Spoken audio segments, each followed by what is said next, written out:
Okay, this is part two of It's a Way Out.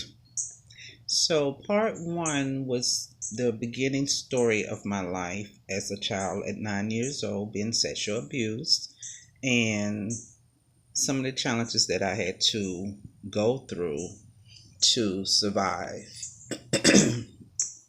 and things that I had to accept that was very hard.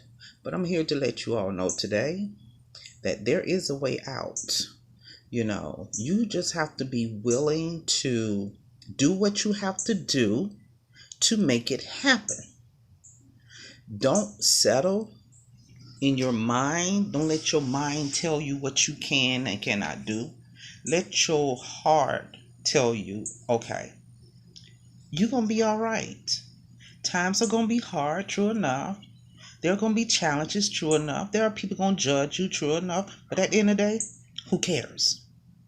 Because it's your life. And you have to do what you have to do to make yourself feel better about you so you can move forward on your journey.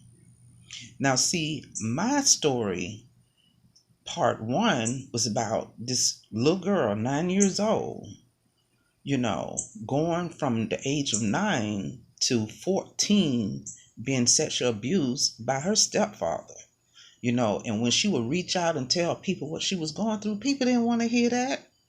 Because back in the day, in my time, you don't tell on nobody.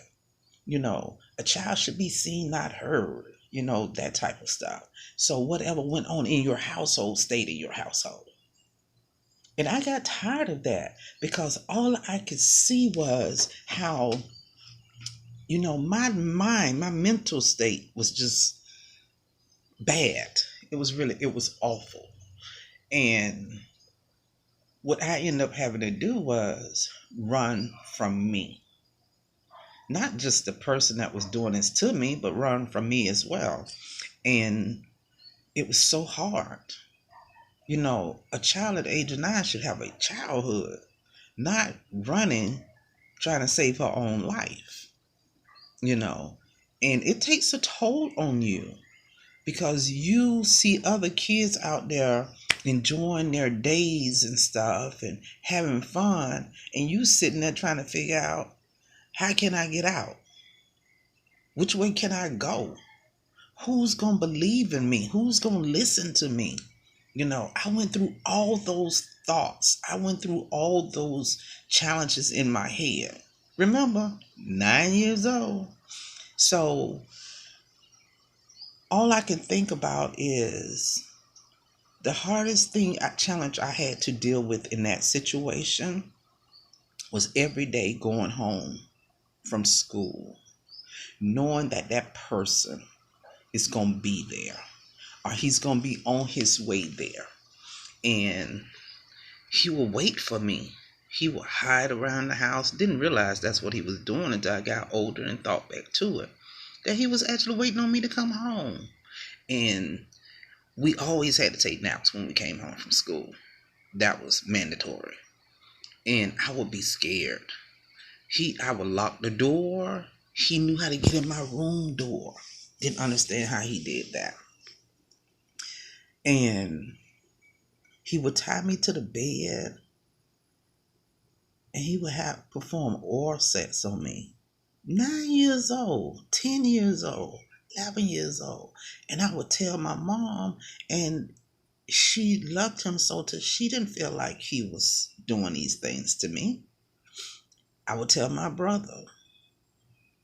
The attitude was, you just don't like him. No, it wasn't the fact that I didn't like him. I didn't like what he was doing to me. And they missed that point. And it hurts knowing that when I look back on how I missed so much in my life because I was the victim of such nasty person. And I grew up with hatred in my heart, you know, for people because nobody would listen to me. I would just cry. I had this little baby doll, and that was my friend. I would go and talk to her and sit behind the hedges over by this retirement center. And I would talk to her every day before I went home and asking her what to do. A baby doll. And, because I didn't have nobody. Because I knew once I get home what was going to happen. That man is going to be there waiting on me, and here we go again.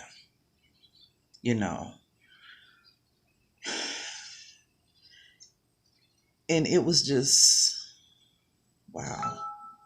You think about, you should be able to go to your family members and seek help. I didn't have that. I was a child in a world of my own, searching. Couldn't understand, was that normal for a grown man to have sex with a child? Was that normal? Is that what, a child does, have sex with an old man? And I couldn't get it. And it hurts. And every time my mom, he got arrested and ended up in jail. And my mom will always want to go see him. And I'm sitting there at the table looking at this man, not knowing if he's going to try me right here in front of all these people. Mentally, I was just out of control. But,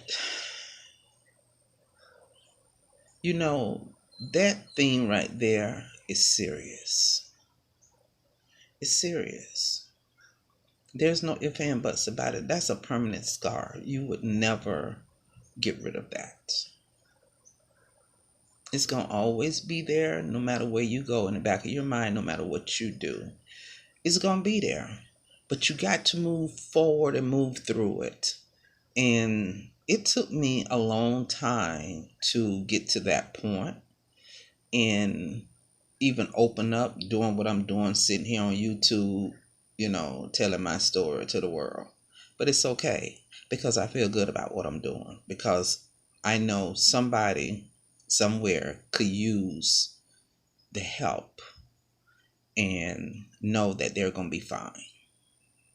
So I'm going to be doing different parts of videos about my story, and I hope it can help, somebody out there to know that it may start off rough, but at the end, you'll survive. You just got to push through it, stay focused, love on yourself, because can't nobody love you better than yourself. Have faith